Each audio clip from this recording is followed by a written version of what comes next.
Hey everybody, it's Christopher here with 3DO Gaming, and today I have my RG351P here in front of me, and I am going to be doing somewhat of a 3-month review on the device itself there, but also just talking about it a little bit more. This device, I've had it now for over 3 months, and I still really do enjoy this.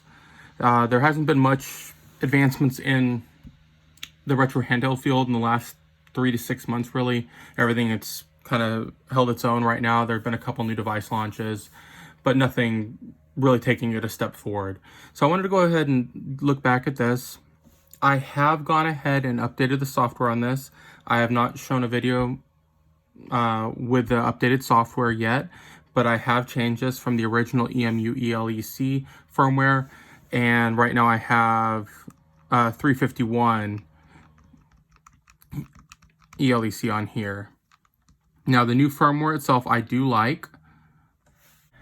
It definitely has improved Dreamcast quality. It's a lot smoother, a lot crisper gameplay on the Dreamcast side, and I'll be showing some Dreamcast videos later on during this here to show you some of the differences.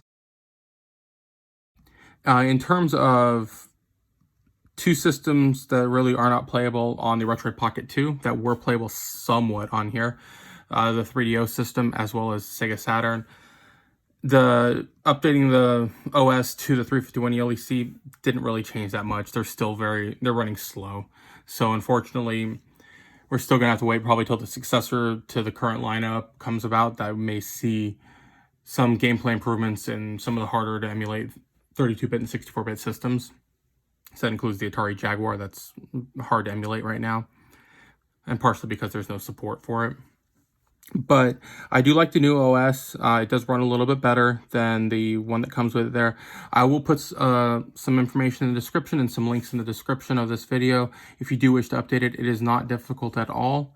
I do recommend, if you have your original SD card, which was a 64 gigabyte, leave the original software on that, throw it in the box, keep it for safekeeping, and go ahead and let's update the microSD card at the same time. Now the microSD card I use, and I'll pop mine out to show you. I use the Samsung that I've shown in most of my videos talk about. The Samsung Evo Select 256 is what I use in my devices. They're quality cards, they're not too expensive, but they do a great job.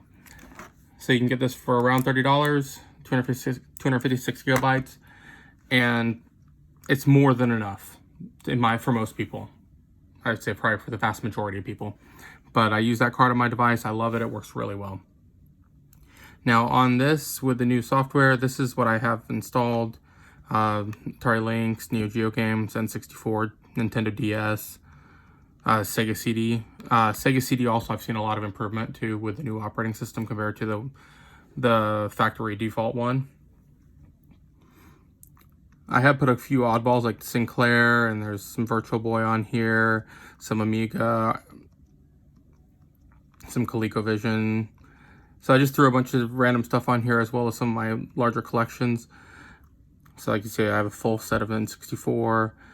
So there's a lot of really good stuff you can do with this software. I do like it. It runs cleaner a little bit, but the device itself is still a very, very solid device. For pick up and go without having to change anything around, any of the settings, this is probably one of the simplest devices to use. You do need to know RetroArch a little bit, so it'd help if you have some familiarity there, but it's not too in-depth where you're kind of stuck in the RetroArch system itself. It uses Emulation Station as the overlay, so it's very familiar and very easy to use to navigate around, open it up, and there's your games.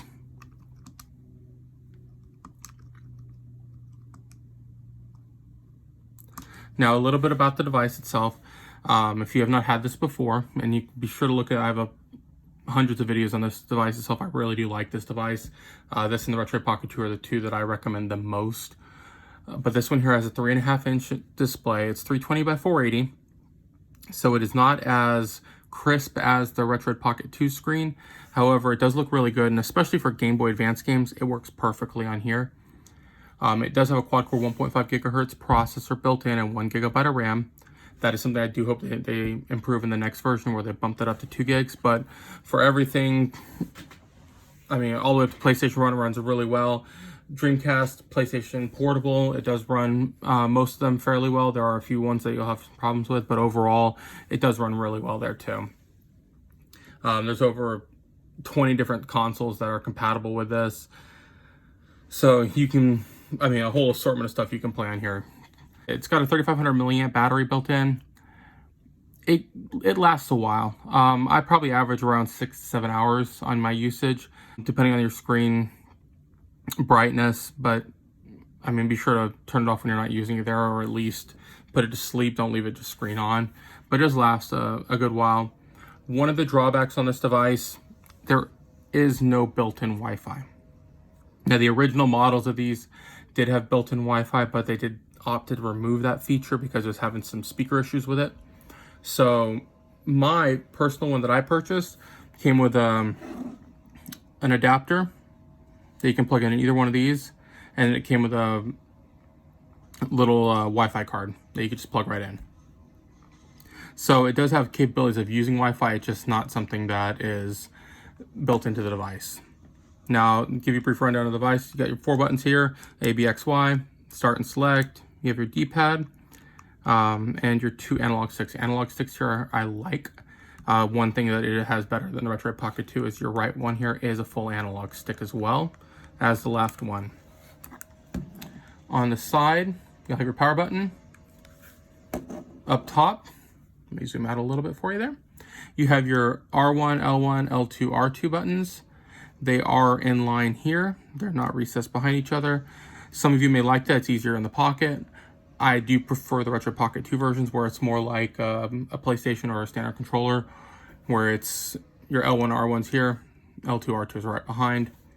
However, that really is personal preference. To be honest, your L2 and R2s, most of the games you don't even use it. Because you gotta remember you're playing older school games where they did not have 16 buttons on the controller. It was, I mean, your standard 4 to 6 buttons that you'd use. Or 2 to 3, depending on which systems you're doing. You have 2 OTG slots. This one here, it says OTG DC. That is where you would charge your DC input. This one here, and the reason why they do it is to say if you wanted to plug it in and charge it, as well as using the Wi-Fi, you'd put your Wi-Fi in on this side. It's a nice feature that they added there. Have I ever used both at the same time? No, but it is available. Headphone jack up on top. I do wish they did move that to the bottom there, but it is there. On the side here, you have your volume rocker. It is a wheel, so however you want to do that. On the bottom, you have your stereo speakers. You have your trans flash card. There's only one card on here, and there's no internal memory, so your trans flash card will include your operating system as well. So make sure you don't mess that up. And then you have a reset button. On the back, you have the model information there, Anbernic. You do have 2 pads here, which are nice. It's grip pads, so it helps you hold it, but they work really well. Overall, the device does feel nice.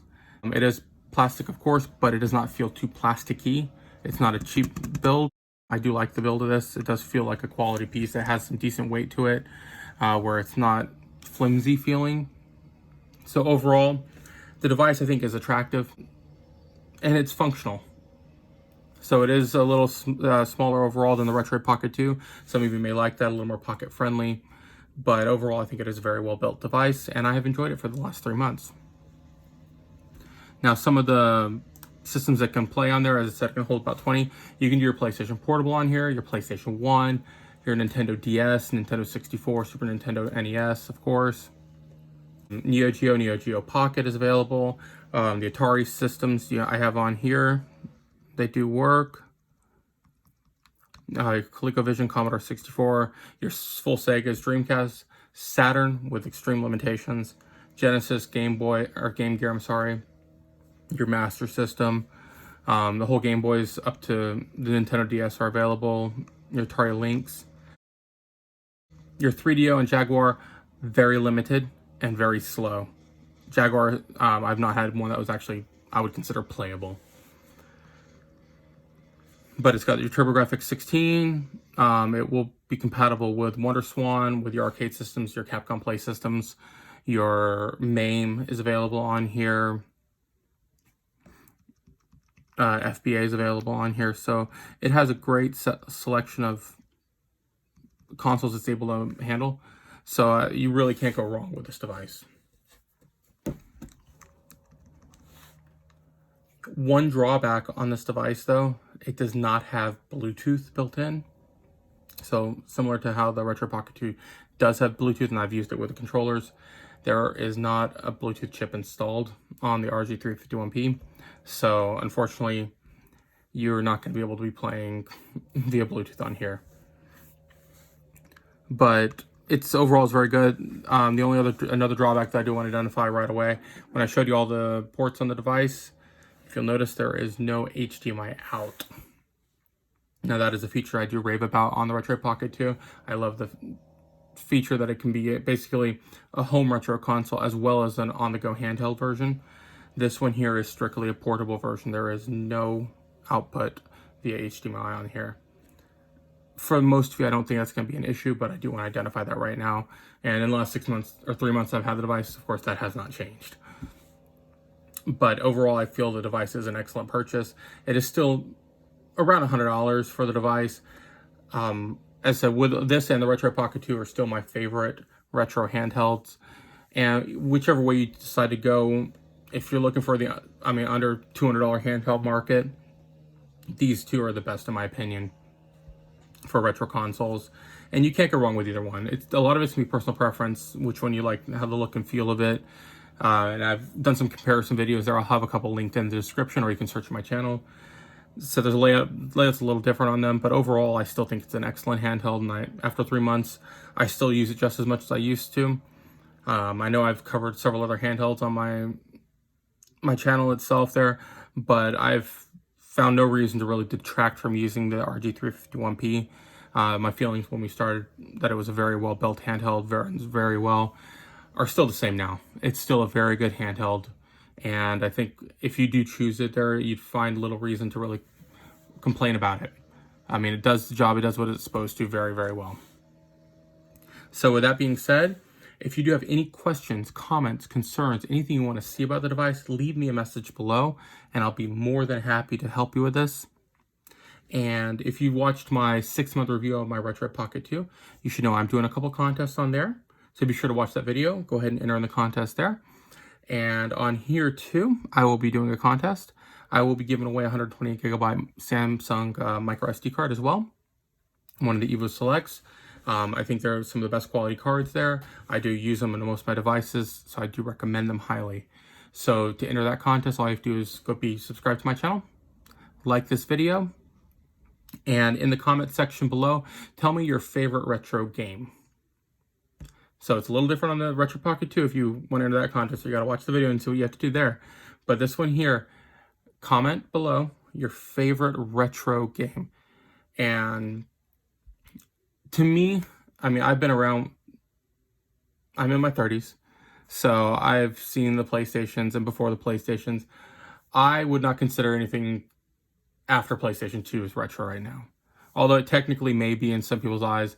When I think about retro gaming, I think of around the PlayStation 1 and 64 and anything before that as an era. So tell me your favorite retro game. Like this video, subscribe to my channel. And the end of May, I'll be giving away the 120 gigabyte microSD card completely free.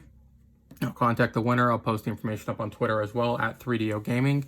And depending on the number of entries there, if there's enough entries there, I may bump it up to a couple different cards, and I may throw in some other stuff too. So we'll see how it goes. So be sure to enter the contest here on this channel here for the RG351P, as well as my Retro Pocket 2 video where I have a couple giveaways going on there. I do have on that one, you can get a 120 gigabyte card, as well as I'm giving away Google Play cards on there because that one's Android based, so you could be able to use that. Unfortunately, with the RG351P, a Google Play card would do nothing for you. So with that being said, I'm going to go ahead and load up a couple of games, and we're going to go ahead and show some gameplay on some games I've not shown on the channel, and also showing off the new software because I have not posted videos with the new operating system that I've loaded on here. So let's go ahead and do that, and be sure to read below too if you do want to put the new operating system on there. It's really easy to do. I'll put information in the description to show you how to do it. All right, I'll see you back in 1 second, guys. All right, well, I've loaded up Daytona USA, and this is on the Sega Dreamcast. So let's go ahead and take a look at how this runs.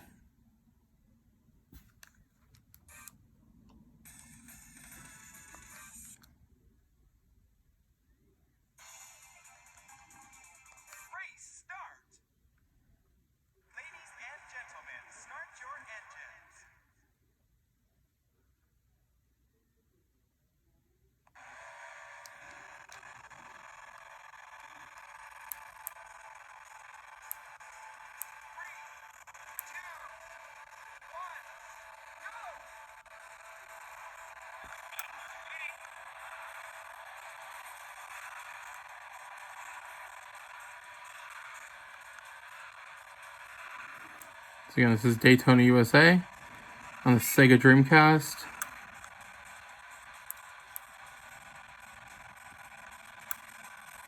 Let's clear a path for us.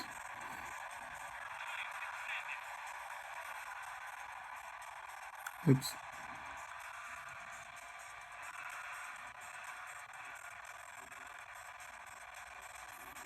But graphically, this game looks beautiful.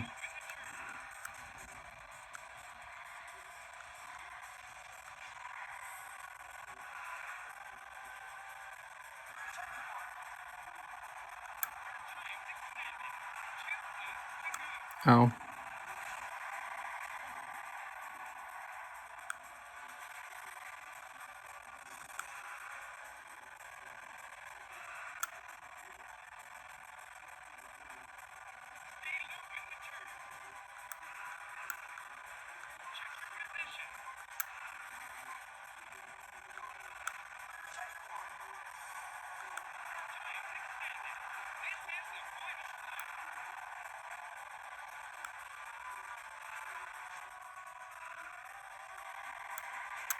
Oh.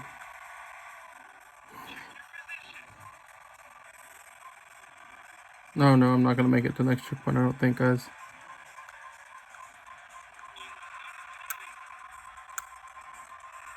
Nope, there's the end right there.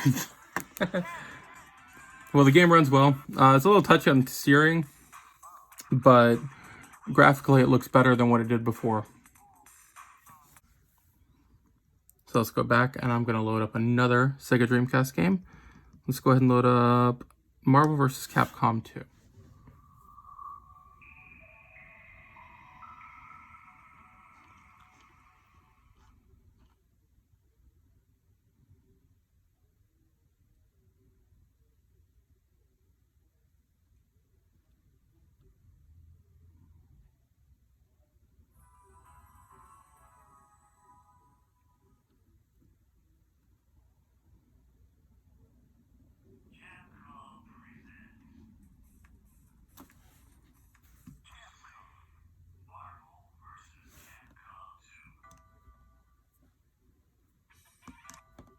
Go ahead and play the arcade version.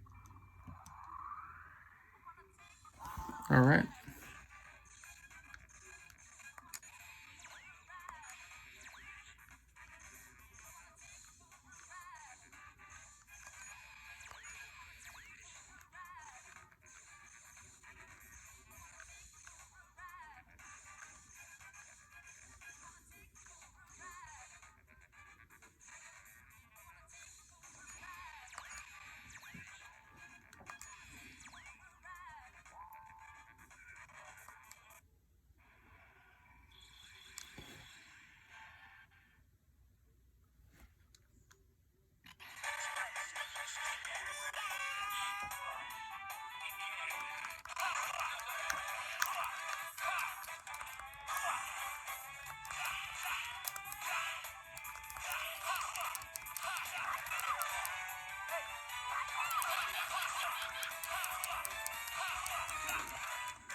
Ow!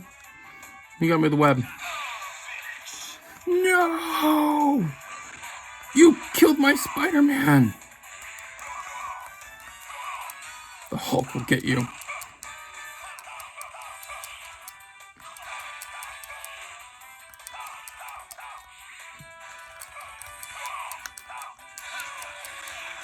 You cannot defeat the Hulk.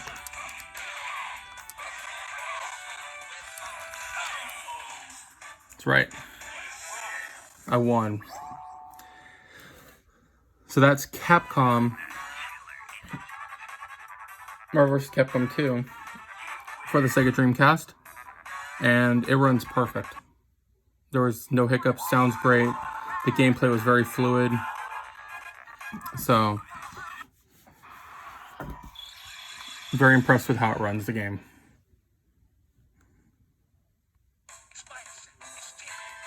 My spider sense is tingling from you, Zangief.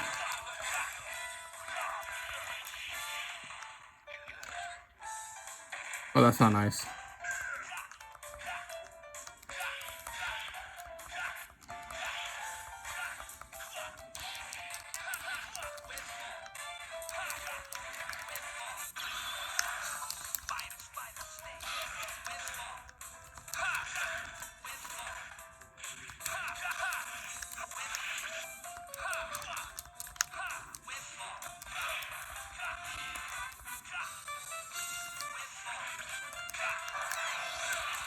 No!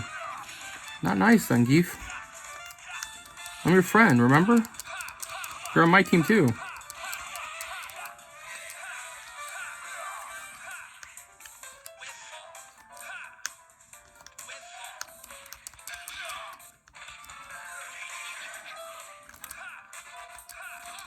No! There goes my Spidey.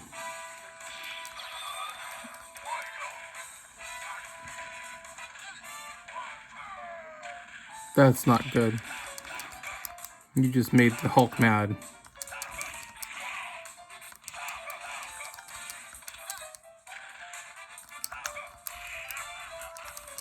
There we go. The Battle of the Zangiefs.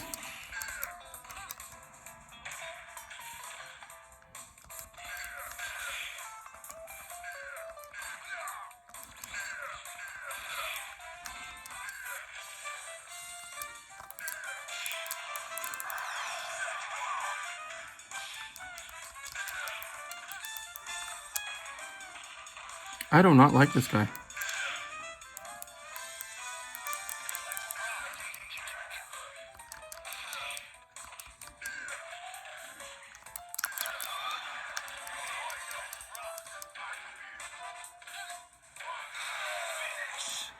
I lost another guy to Zangief.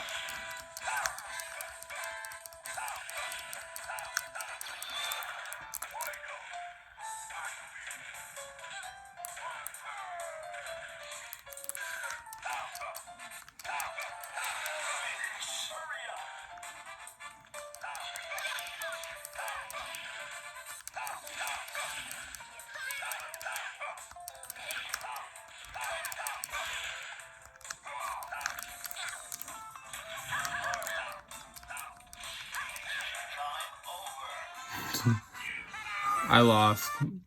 Well, guys, the game runs beautifully. Cannot complain at all. So, again, this is on the Anbernic RG351P. I have default settings right now. I have not changed any of the settings in the OS. And this is 351 ELC as the operating firmware.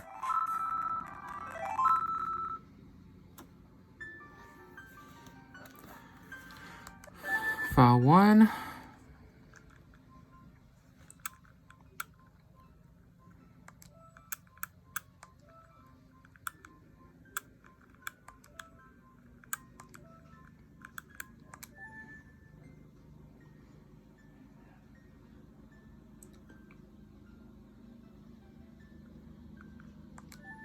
Yep, let's load up.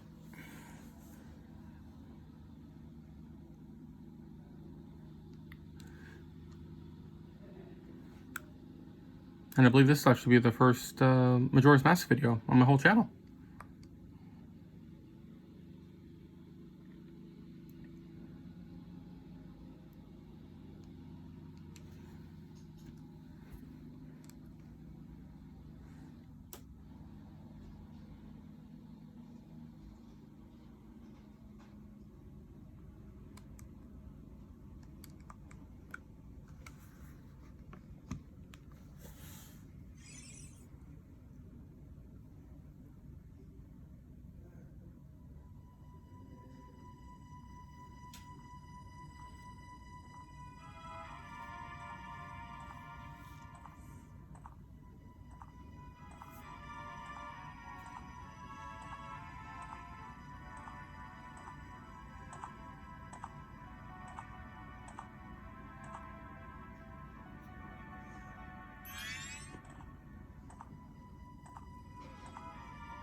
Uh-oh.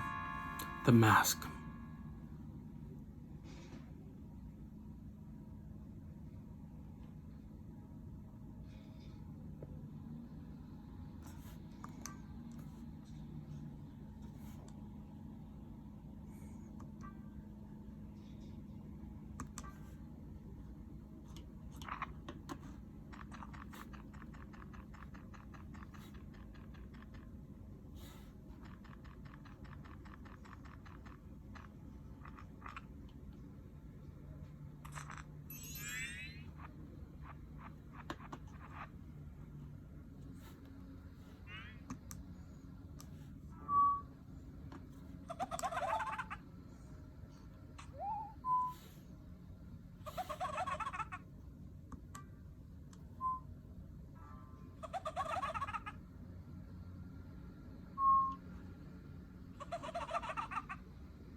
All right, here we go.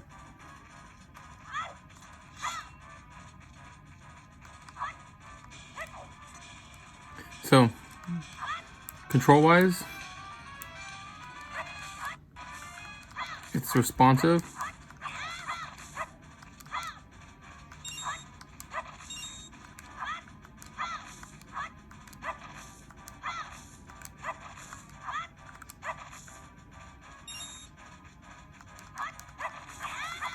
And the game itself looks great.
Miku boy.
Oh!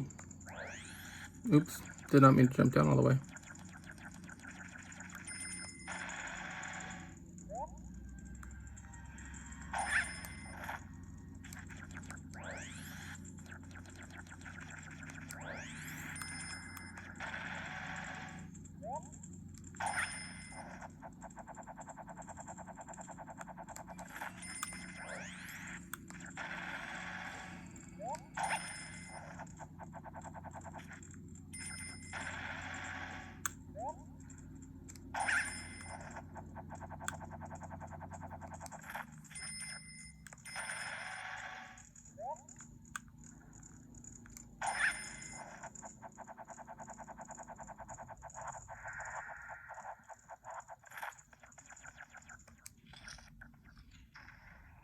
So, as you can see, Majora's Mask runs really well on here.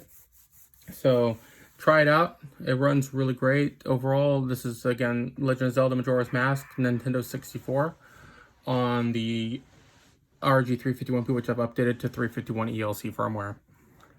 So I'm going to go ahead and save my game right here.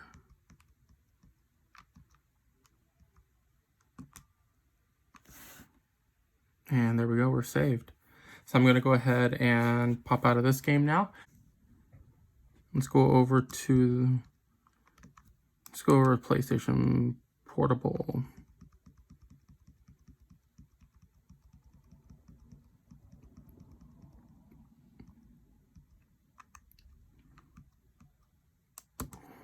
Star Wars Battlefront 2.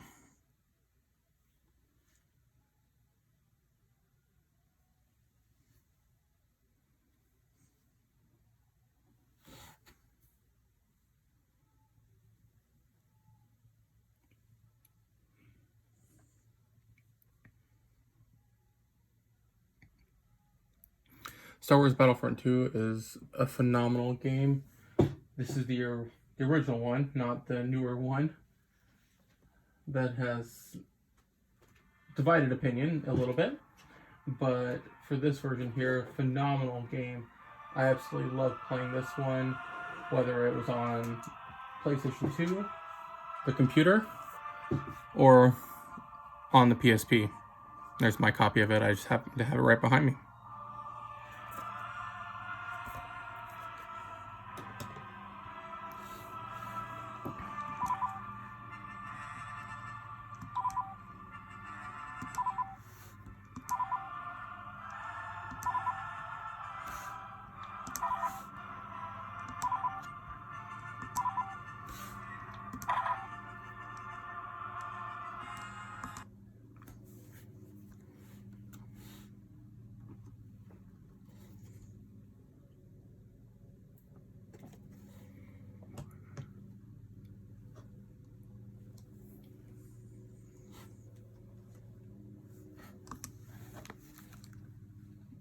Alright, so let's go and try it out.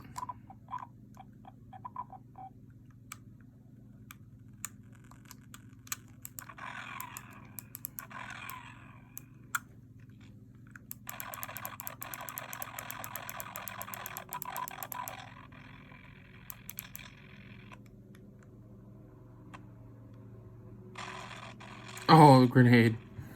Grenade got me.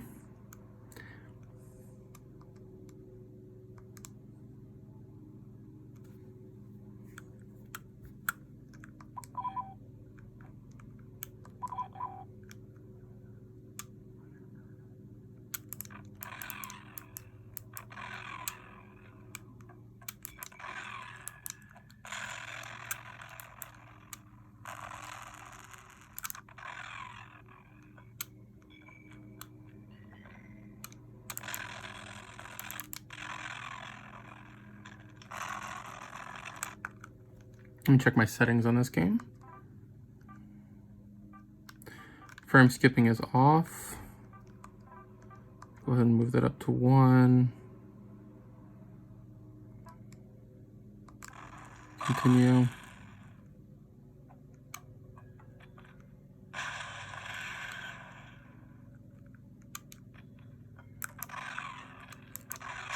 There. Running a lot more fluid now.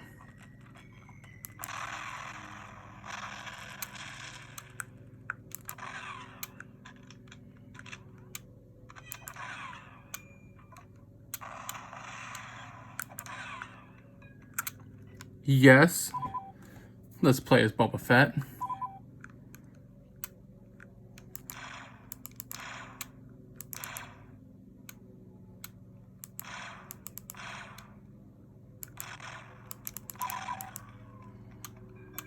Again, this is Star Wars Battlefront 2 for the Sony PlayStation Portable.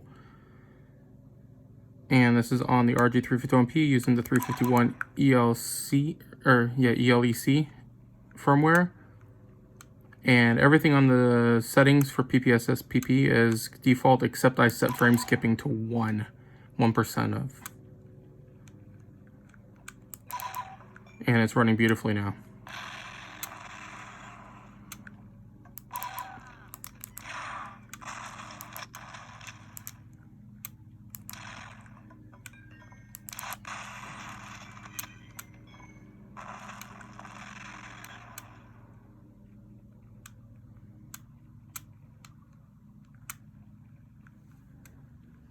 Come here, Gungan.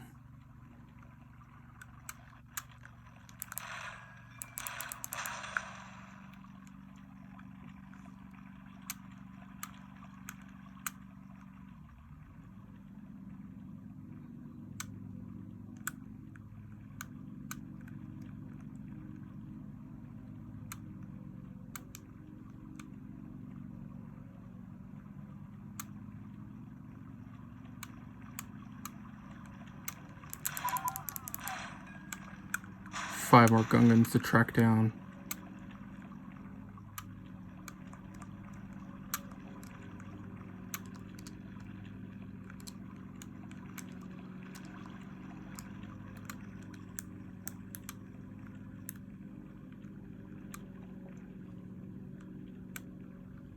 There's one over here.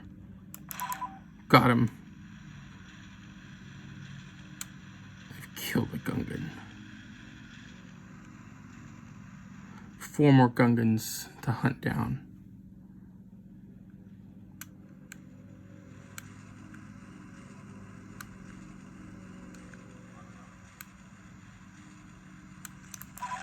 Three.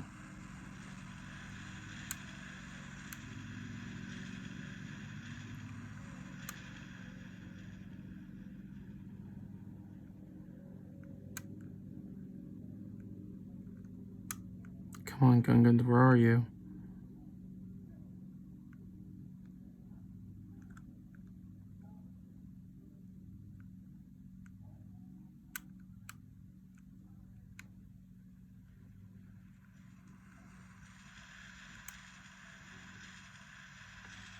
But overall, the game, once I adjusted frame skip to 1, it is running beautifully. This plays really, really nice. There's one.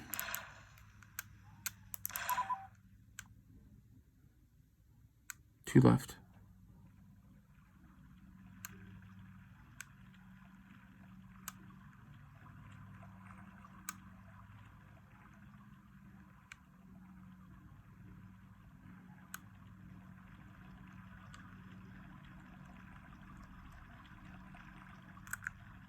There's one of them. One more Gungan left.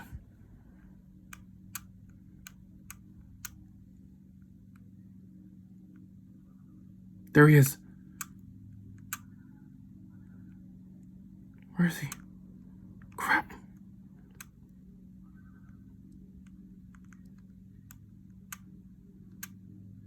There he is. 30 seconds. Where is he? Come back here. Oh, I changed guys. Oh, that was the worst possible timing ever. 6 seconds. There's no way. I have no idea where the guy is now. I was right behind him. Oh, I lost, guys. I lost. Well, that was fun. That was fun. Definitely recommend trying that out. Battlefront, Star Wars Battlefront 2, Sony PlayStation Portable, and I play this again on the RG351P using 351 ELEC firmware. The only change, about a little ways into this video, I did change the frame rate skip to 1%. So that's the only change that there was. Everything else is on default settings and it runs beautifully at that. So thanks for watching this part of the video, and I hope you enjoyed seeing a little bit of Battlefront 2 on the RG351P. And let's go into Sega CD on the RG351P, and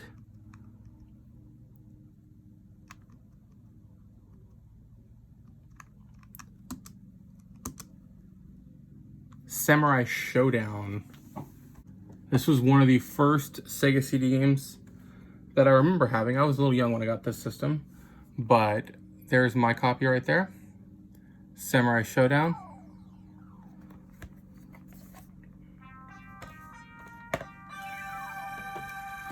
And as I've said in other videos that I've done with this franchise, Samurai Shodown is one of my favorite, if not my favorite, fighting game franchise. It's by SNK. This one came out back in 1993. Great game. Samurai Shodown itself is just a great series. It's one of the first series where it wasn't hand-to-hand combat. They brought in weapons, swords, and different various types of weaponry from feudal Japan mainly. But great series. So let's go ahead and play it a little bit on the Sega CD on the RG351P.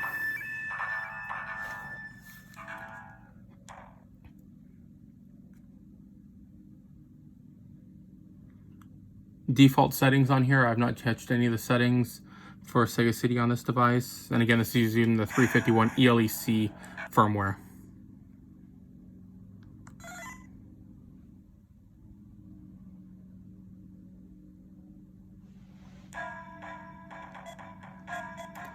So let's see, we got Janan, Golford, Hoyomaru, Yukio, Charlotte, Temtem.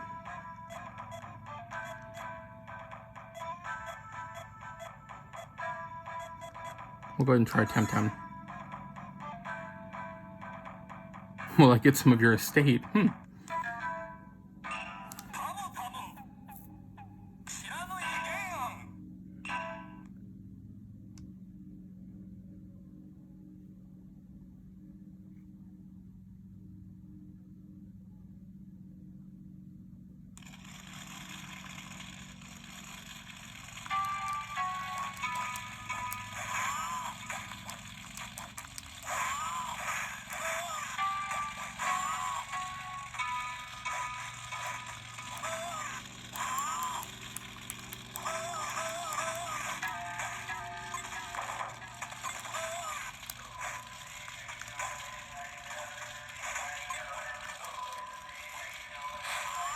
Oh.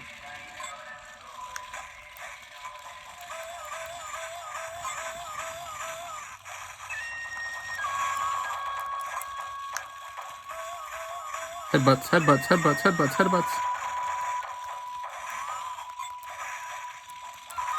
Oh, he got me with one hit left.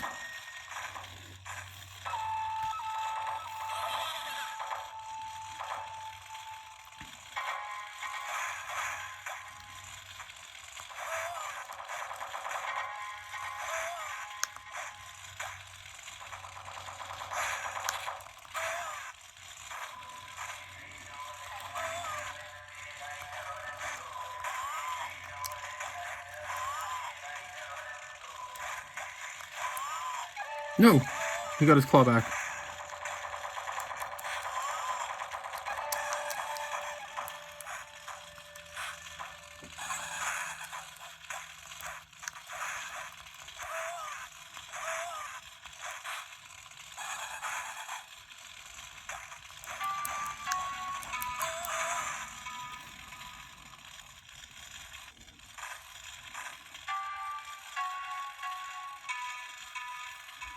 There we go, for the win.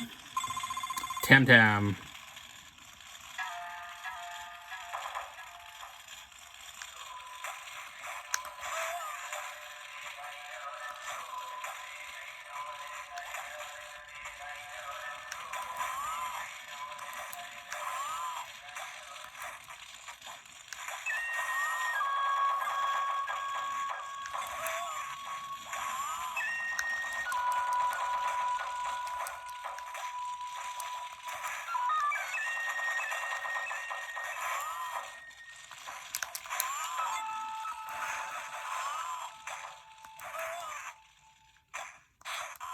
No!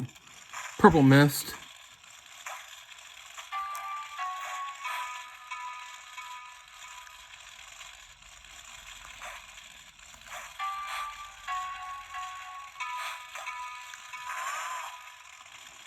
Purple mist got me in the end, guys. Well, what can I say? Can't do anything about purple mist, right? So again, that is Samurai Shodown for the Sega CD. Great fighting series. Runs really, really well on the RG351P. And we're going to be going over to the TurboGrafx 16. And TurboGrafx 16 kind of got... I mean, it was stuck in third place. I mean, it came out before the Genesis and the Super Nintendo, but it never found a foothold in the United States. So it really was relegated to third place, especially after Super Nintendo launched. But it had about 100 games come out in the US. So let's go ahead and take a look at a couple of the TurboGrafx 16 games. They do run really well on the RG351P. And they have some really quality titles. So I've loaded up here Darkwing Duck. Now, Darkwing Duck is an older cartoon. But let's go ahead and see how it plays.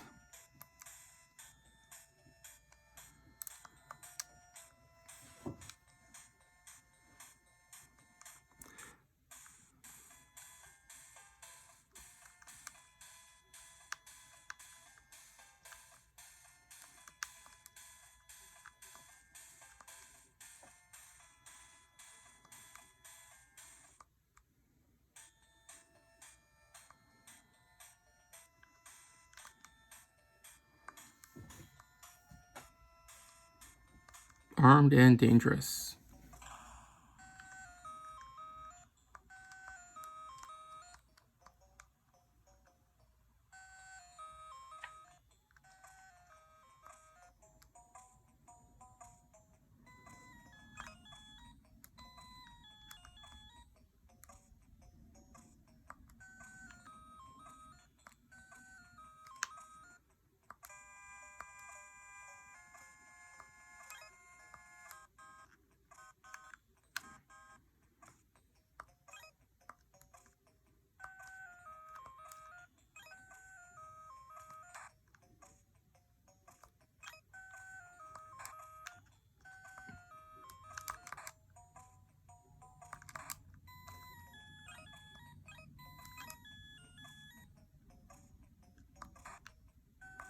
Apprehend him.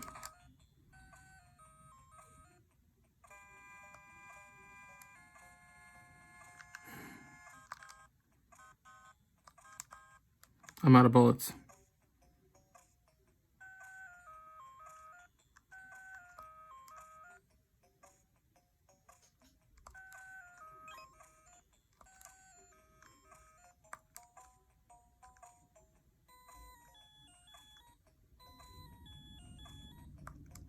No.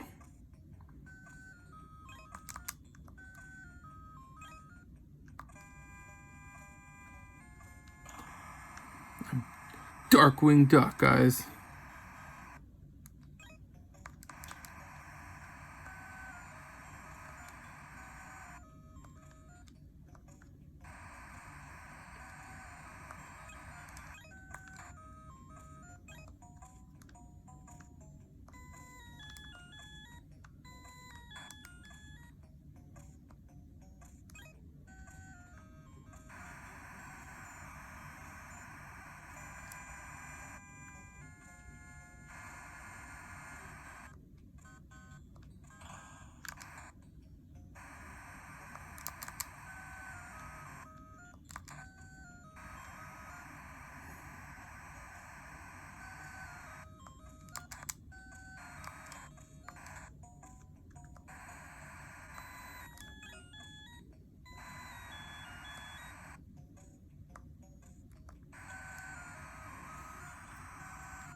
Well, there we go.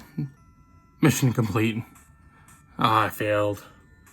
Darkwing Duck for the TurboGrafx 16 on the RG351P. So let's go ahead and back out of this.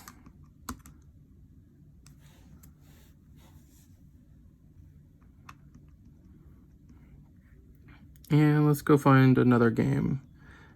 Sticking with the RG3 or the TurboGrafx 16.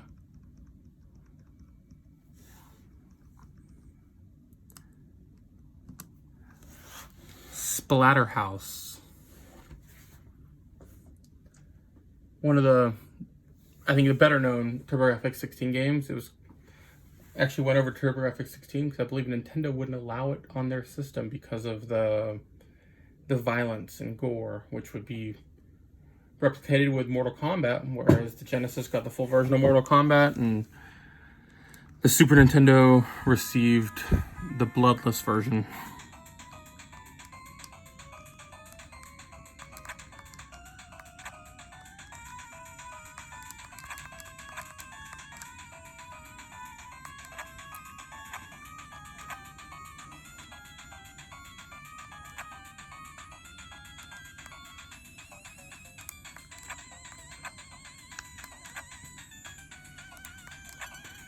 The whole series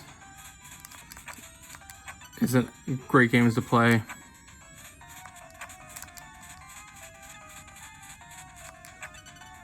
There's 3 parts. So if you do like side-scrolling platformers with a little darker side to it, definitely recommend trying out Splatterhouse.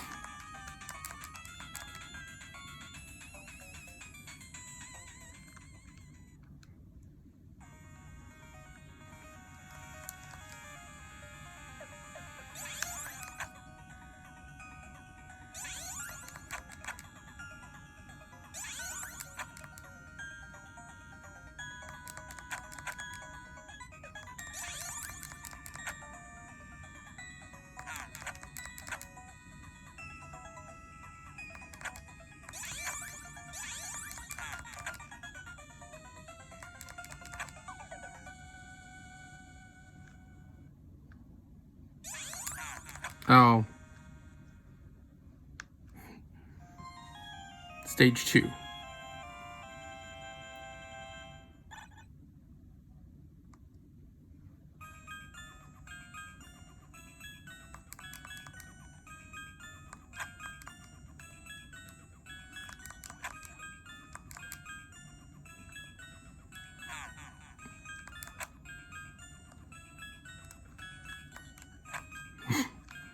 Threw a wrench at him.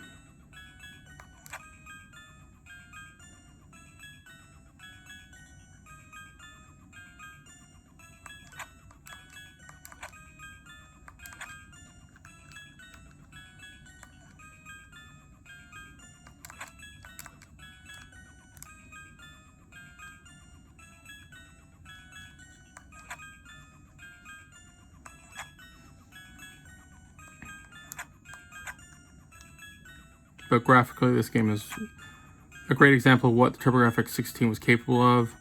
Sounds great on it there. The response time's phenomenal. It's overall just a great game. I enjoyed the story on this game.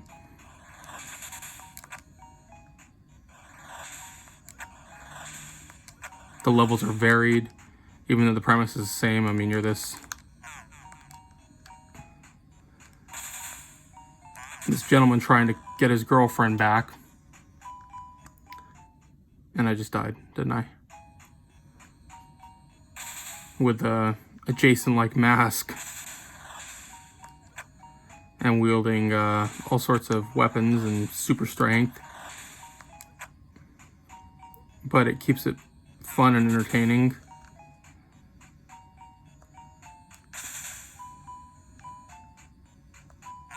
Ow.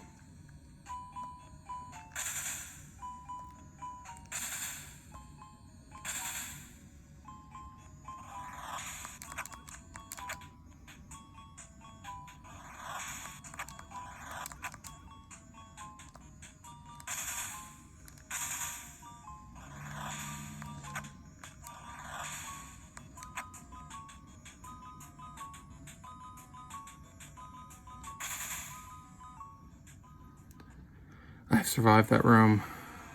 Now here's the next boss. Demonic possession everywhere. Ow. Oh. Well guys, this is Splatterhouse for the TurboGrafx 16. Great game series. I've done a couple videos on Splatterhouse games before. I believe on the Retro Pocket 2 as well as on the Evercade system. Great series. Try it out. If you've never played Splatterhouse, you really are missing out on some of the best of the 16-bit era there. So try it out, Splatterhouse. There's Splatterhouse 2 and Splatterhouse Part 3. So go ahead and give them all a look and let me know what you guys think. So let's go ahead and back out of that. And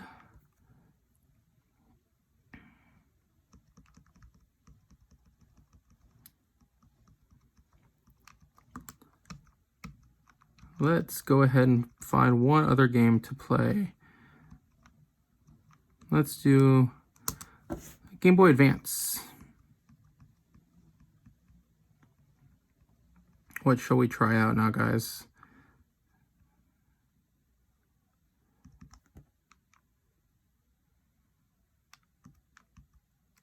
Let's just do this little Super Mario World. Always a good game to finish on. Popular game. Excellent game overall. Some consider Super Mario World to be the best platformer ever made.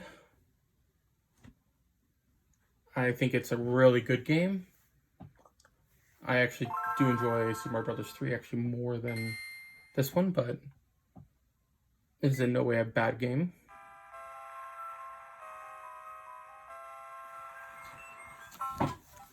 So this is Super Mario Advance 2 for the Game Boy Advance, which is Super Mario World, and you get two choices. We're going to stick with the... There we go. Welcome to Dinosaur Land.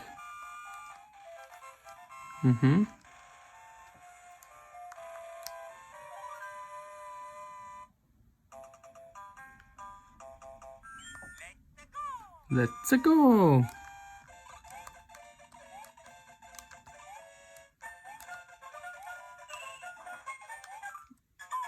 Let's not jump into those bombs, okay?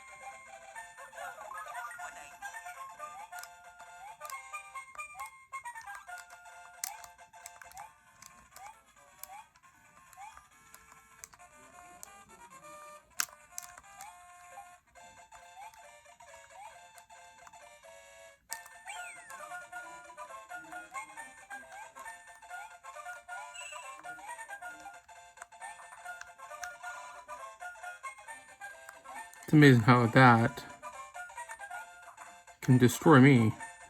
But it goes right through his friends perfectly fine.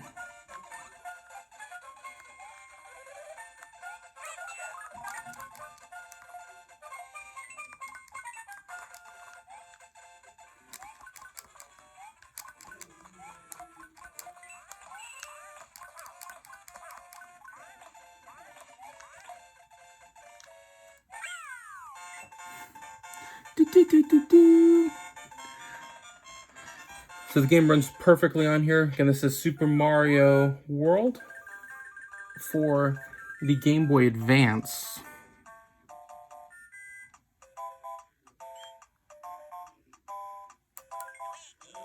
Luigi.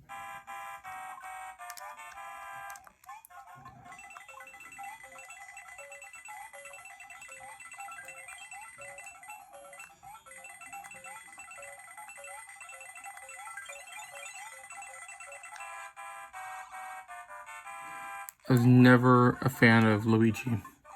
And this version here reminds me of the Super Mario Bros. 2 version of Luigi. I know he could jump far because he could just kind of keep running in air.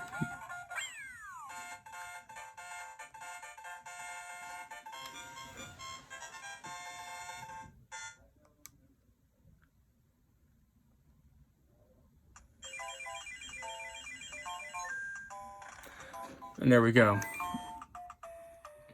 We have set forth on the path to defeat Super Mario World. But I'm going to call it a stop there right now. Again, the Super Mario World for the Game Boy Advance on the RG351P, and I'm using the 351 ELEC firmware. Runs excellent. No complaints at all. Controls are good. Movement's fine. Responsive. Looks great. So, try it out. I'm going to go ahead and back out of this. And with that, guys, I will be concluding this review with the updated operating system. Again, check below for description on how to upgrade your system if you'd like to the new software. I do recommend it. I do like this one, 351 ELEC. I have tried ArcOS. I actually had a couple problems when I first set up ArcOS, which kind of disappointed me because I thought it should be a little easier to set up. But I had a couple issues that came up that weren't too difficult to sort out, but I think overall, though, going ahead and with 351 ELEC will be easier for most people, and you get much better gameplay experience out of it. So that'll be all for now. I hope you did enjoy this review and the games played on this. If you have any comments, questions, or concerns about the RG351P, be sure to let me know.